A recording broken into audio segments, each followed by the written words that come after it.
keep it super short. My name is DJ Neil Armstrong. I'm from New York City, born and raised. I've been DJing now for, my lord, let's just say over 20 years, probably a bit more. Among other things, I used to DJ for Jay-Z. I was his tour DJ from 2008 to 2010. I also do a lot of stuff for Adidas, for the NBA, and I do a series called Dinner and a Mixtape, and I'm here in Taiwan right now. You know, I guess thinking back to when I became full-time, I don't know if that's a proper term, hard. You know, I had options. I'm actually one of the luckier people out there who, as you said, I had an education, you know, high level. I went to school on a full tuition scholarship, and I used to work in corporate America at a bank called Credit Suisse. First Boston. At the time it was called Credit Suisse First Boston. And I didn't hate it, but you know, I think if I ended up staying there, I would just be another cog in the wheel. You know, I'd just be, you know, just someone that worked there, and that would be about it. Yeah, DJing, I think I'm lucky that I was able to do that for a living. You know, I was really lucky. If I had the opportunity, I'd probably do the exact same thing. Like the opportunity to do it again, I would do the exact same thing. So back then, you know, we used to pass around VHS tapes, and I really got into a particular aspect of DJing, which was ended up being called turntablism, like battle DJ stuff. And I don't really remember the first battle DJ, the first DJ battle that I saw. It could have been like you know, it might have even been the movie Juice, to be honest. And when I saw what they were doing, and I was just really amazed at the level of skill like they were doing, like whether it be scratching or with the body tricks or the beat juggling. You know, it just was amazing to me. I was like, oh man, you know what? I want to do that. I want to do that too. The mobile crew stuff that you're probably talking about is like the stuff that was going on in San Francisco, like the Oliver Wang, I guess. Yeah, Oliver Wang wrote I guess a book about the mobile DJs of SF. So as you know, America's really big. So in San Francisco, I think the mobile DJs were really a big thing. Coming from New York, I don't think the mobile DJ scene was quite the same. But essentially you had people who were DJing parties, and some were part of this, you know. We used to have parties at churches, at the local church, at the local whatever. They would just set up a sound system and charge people to come party. And very often, you know, I don't know if any of you guys saw the documentary that Oliver put out, but it was very much tied into the Filipino community in the Bay Area. There was something similar in New York, but not prevalent, because, you know, New York is the home of hip hop, you know, and there was no need to create that kind of subculture of DJing. It was already there. You know, Africa Bambaataa was there, Grand Wizard Theodore was there, Grandmaster Flash was out there. You know, later on Busy Bee was doing his parties, and Kid Capri, and you know, DJ Scratch, and they were there. It wasn't necessary for there to be a separate mobile culture, because those were the guys who were kind of, you know, in New York already doing their thing. Where I come in, I started really late. You know, I started when I was 21, so like 1997, 98, and I wasn't into party DJing at all. I was the opposite, what would end up being called like the bedroom DJ. I just spent all day scratching and just practicing beat juggling, really. I love scratching, but I never got really good at it. I was, my crew of DJs called the Platoon, we were really known for our beat juggling technique back then. And I used to answer a previous question that I didn't answer last time, I used to spend like at least 10 hours a day. Like, even though I was in school studying chemical engineering, somehow I would find a way to DJ at least 10 hours a day, without fail, if not more. And then eventually I just got pulled into the hip hop culture of New York. That's how I met my DJ crew. Like, I was hanging out at a record store and I met some other DJs, and then I started hanging out with them, and we hung out with other DJs and blah blah blah blah blah. And yeah, back then it was I wasn't making any money off of it. It was just pure passion. So there's aspects of that time I really miss now that I'm trying to balance art and commerce now. It's different. That's a really tough question to ask. You mentioned that you were like boom bap, you're into boom bap, right? And I definitely have a foundation in that. The cliche names you'll hear all the time. I'm from Queens, so Nas, obviously. I DJ'd for Jay-Z, so I gotta say Jay-Z. But a lot of my peers that I used to perform with, who got really big, Company Flow. That's one of my favorite groups. There was a crew called the Arsonists that I was actually one of their DJs. I got to perform with them like early on in my career. Yeah, pretty sure I didn't get paid.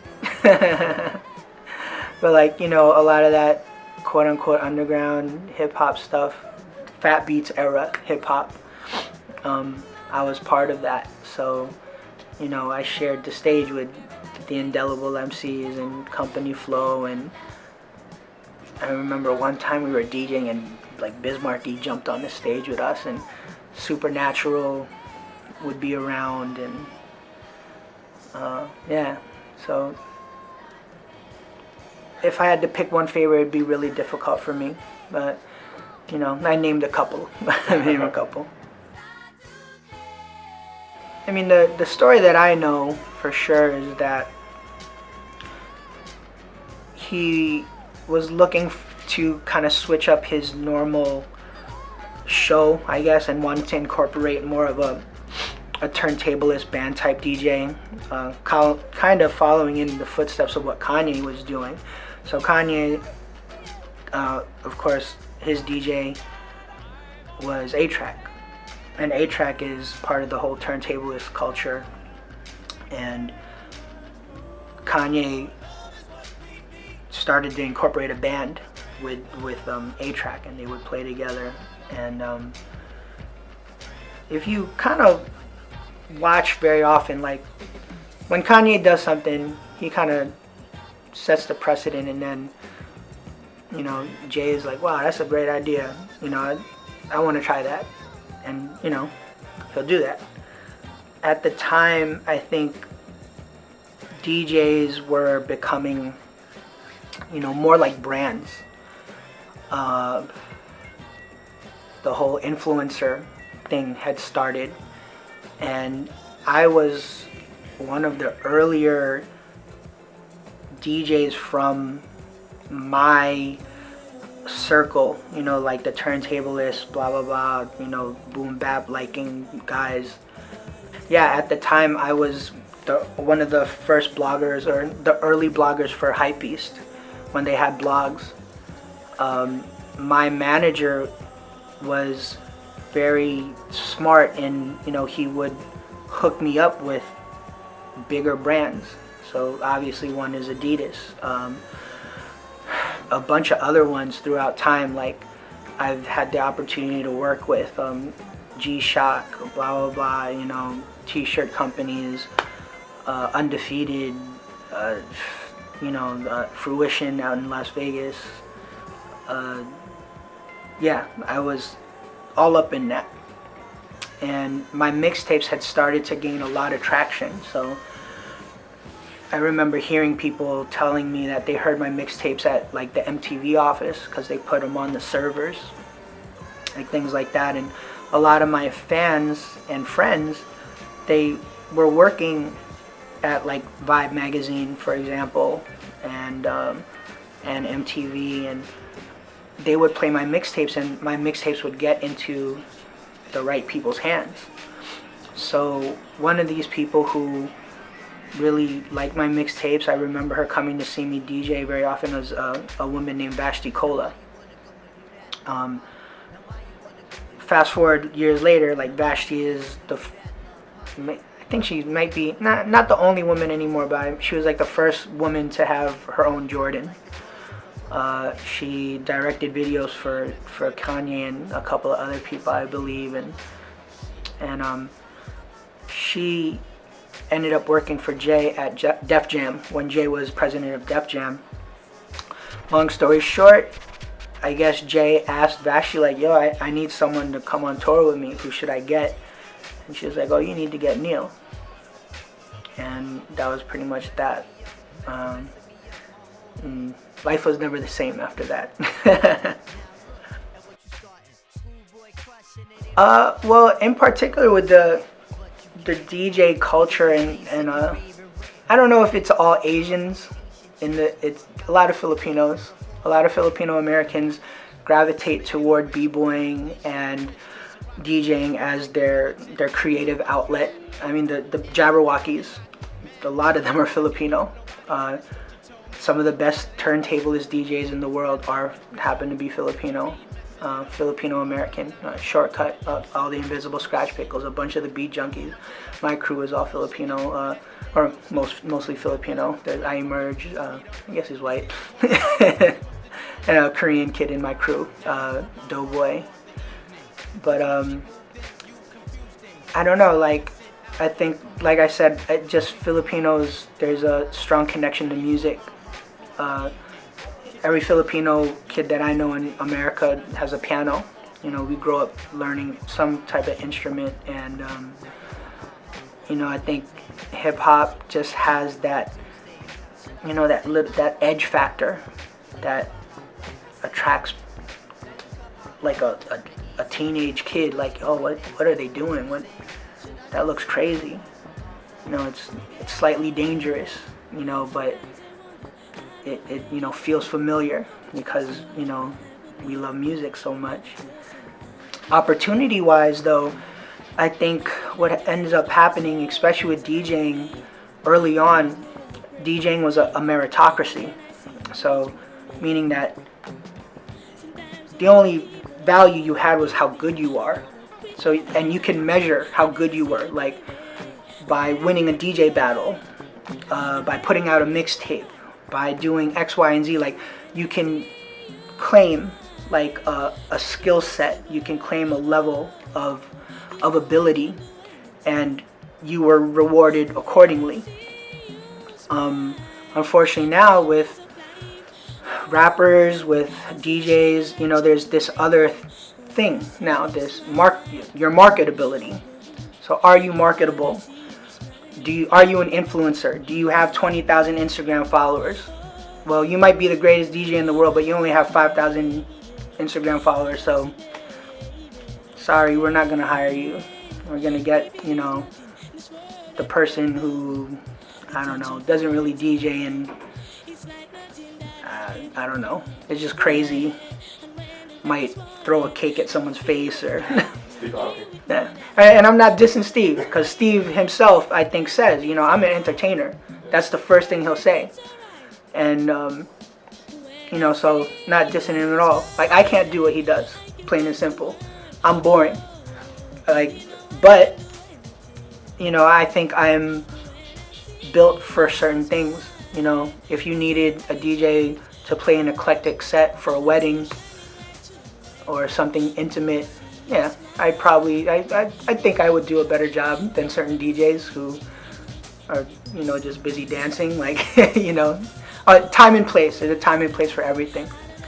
So nowadays, I think it's different because the measure of what means success, what means you're good, it's not a meritocracy anymore, or not in the old sense. It really is like, did your video go viral? Who are you dating? Are you pretty? And there's not a jab at females. There's male DJs, and yeah, Paris Hilton, who is not a DJ, has made more money than about 99% of every DJ I know. So who are you to argue that she's not successful if that's your metric? Like, your metric is like, oh, well, if they got paid more, then they must be more famous, they must be better. So yeah, I think that is where, unfortunately, some rappers are today. Just across the board, I think during the boom bap era, there was more of a meritocracy, and there was like gatekeepers, I guess. Like, you had to get co-signed by certain people. You had to have your song played on Stretch Armstrong and Bobbito in order for other people to be like, well, yeah, you're legitimate. You're not like a fake. And there was a difference between, people didn't want to go commercial. That was there used to be like, keep it real. That means, one of the side things that it means is that, like, I'm not selling out. Like, I'm keeping it real to the hood. I'm keeping it real to, like, the culture. I don't think it's the same thing anymore. Like, I remember Big Daddy Kane once did a song with, I'm pretty sure he tried to do a song with Madonna, and people were mad. I don't know if it was I might be confused. I'm old, right? So he definitely did like a photo shoot with her. But, those type of things, like, it's really frowned upon. Like, I don't know, LL Cool J did a song with a country group, and that's not the best example because he did that relatively recently. But, like, the point is, nowadays you can have like Kendrick Lamar on a song with Taylor Swift. No one bats an eye.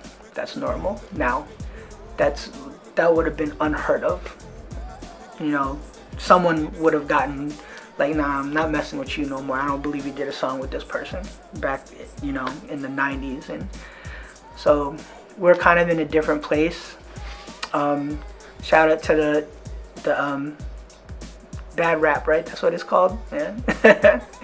Those are some of my friends, actually. So, yeah, I think at the end of the day, here's an example, like Far East Movement. When Far East Movement first came out, they were more like the Far Side. They were rappers, and they struggled. One of my early shows with them was at a college called Dartmouth, and I don't even know if there was like 20 people there. Maybe there was like 40 or 50, I don't know. And, to go from there to seeing them perform in front of thousands of people, and then now they, did that deal with to create content. Like, they're pretty much paid for the rest of their lives. Like, I saw their struggle. I saw they probably shared a hotel room, like all three of them or four of them, whoever's in the group at the time, and yeah, they made their dreams come true. So how can you dislike that? That's what everyone's trying to do. They want to, live their dream. So yeah, I guess hope that clears something up. What's my advice to young DJs? I think just in general, if you're trying to DJ because you want it to be your job, you're trying to be famous, or I don't know, just a ridiculous notion to me. Don't do it. there's other things you could do to make yourself famous, if that's the only thing you care about. But if you genuinely care about music, and I'm talking about all genres. If you like EDM, if you like hip hop, if you like trap, if you like whatever, if you like pop music, if you legitimately care about that aspect of it, and you decide, the way I can best express myself is if I go and DJ, I think that's great and fine, and you'll always succeed. Even if you don't get paid a lot of money, you'll always succeed. You always need to keep that in mind. If your goal though is to, I don't know, make the top 50 DJ mag list, maybe you shouldn't do this. Yeah. Like back in the day, all hip hop groups had a DJ. I can understand why hip hop groups wouldn't have a DJ now. Like, it's not entirely necessary anymore. Yeah, it's just kind of a different situation now. Yeah, I don't know if Kanye has a new DJ. And it doesn't even matter. Most of the time he's on stage by himself, so it's not like you really see him or anything. So you could just program the show. It's not part of the whole hip hop thing. Like the late 80s, early 90s, saxophone was on every single song. Like pick a song, there was like someone playing the sax on it, and the 90s came around and no one needs sax anymore. Like, it's kind of like that. I don't know if the classic DJ, that term hip hop DJ, is needed in the same way. What most people think of now as DJs is just it's just so far removed from that time. Especially when you say what's a successful DJ. You think of those people who are on like the top 10 Forbes list and making literally millions of dollars. That is a rarity. It's that top 10, and everyone else is, I'm sure they're doing fine, but not like that, So just keep that in mind if this is something you want to do. Yeah, you got to do it for the love. You got to do it for the right reasons. I am a vinyl collector. I have a good amount of records, but I'm actually, again, like, I'm in flux right now. I just had a baby girl, and in New York, space is a premium, and I can't just build extensions on my house. So something's got to go. The baby's gonna need a room, so I'm getting rid of my records. So I will buy some still when my wife isn't looking, but she'll get really mad at me. Let's just say I'll list some that are past and some are still around. So Fat Beats, of course, is a very important store to my history, and I think the history of hip hop as a whole. They reopened in LA recently, and I haven't had a chance to go back yet to check it out. The record stores in Japan are always pretty amazing. I always love record stores, just the dustiness of it. But, when I was younger, when I was practicing 10 hours a day, I was at Fat Beats probably at least 5 of those hours. I was there so often that I used to get phone calls there. And, I guess it's just part of my youth. Like, it doesn't, I gotta go home to feed the baby now. I'm not hanging out all night. It's just kind of different now. But yeah, let's say Fat Beats is my favorite store of all time, and then every other single one that I've ever been to. And unfortunately a lot of them have closed. But yeah, I'll always love vinyl for sure. Oh yeah, Jerovi's is, I think he's more cooked than part of Tribe, Yeah, I remember reading that he was not active, like an active member, because he went to pursue his cooking stuff. And I kind of at the time I was like, why would you do that? You know, you could go around the world with Try, but like, I kind of get it now. You know, I wish I had that knowledge base to kind of do more creatively with food myself. So I would never call myself a chef. I think that's an insult. But I do love to cook, and I love to eat. I hope it doesn't show too much, but I do. And throughout time, you know, hip hop, street culture, there are always like elements that are kind of joined together. So if you look at like a kid's Instagram who, you know, is into sneakers, is into Kanye West, is into Adidas, is into LeBron James, like, you know, that's almost like cliche. Like you can point, like, oh, you like LeBron James? Okay, I can guarantee you like sneakers. Okay, you like sneakers? Okay, I can guarantee you like Kanye West. Okay, you like Kanye West? Well, blah, blah, blah. All these things kind of join together to form street culture. But the other element, like if you look at a kid's Instagram, is food. You know, they're posting up pictures of their food. And that wasn't the case when I was growing up. You know, like, we didn't do that. We didn't go to fancy restaurants. Like the songs that were, like, songs in restaurants and in rap songs were like Burger King. You know, I like the Whopper, F the Big Mac. You know, that's what the extent of food knowledge was when we were younger. And now it's you know, that song Jumpman, like Future says like Nobu Nobu Nobu, because now all these kids want to go to like a sushi restaurant, like a quote unquote famous posh sushi restaurant. That's what the kids want to do now. That's part of street culture now, right? So 5 years ago, this wasn't as apparent. Action Bronson didn't have his show yet. He was still more of a rapper. The only person that was tied to like street culture would have been Eddie Young. But you know, he's not a rapper, he's a restaurateur, and he's not a DJ. You know, so I was like, well, I want to be the DJ who kind of brings this to light. You know, that this is a real thing. And I started an event series called Dinner and a Mixtape.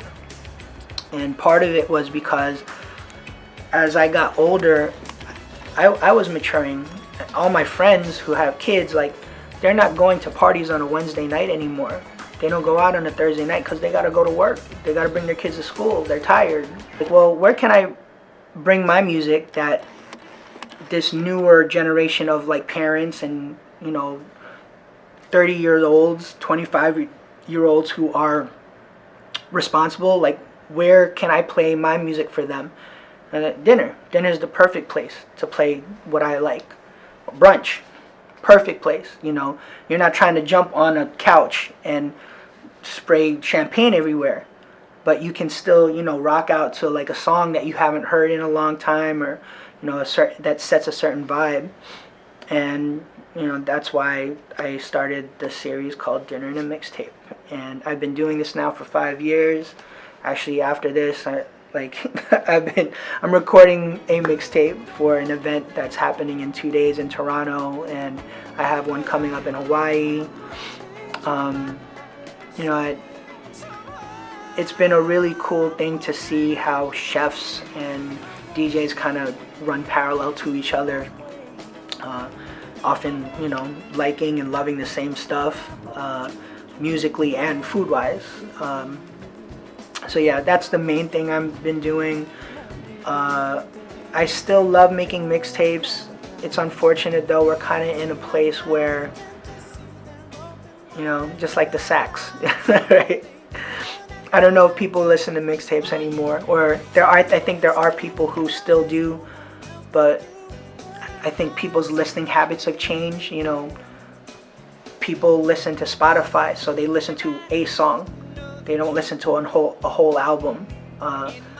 You know, they just pick and choose what they like, and so there's no connection in how people hear music in the same way. When I was younger, since you like mentioned the boom bap stuff, like if I told you like, if you told me you like a Tribe Called Quest, and I was like, all right, so you like the Boot Camp Clique, you like Souls of Mischief, you like Freestyle Fellowship, you like Gangstar, you like blah blah blah.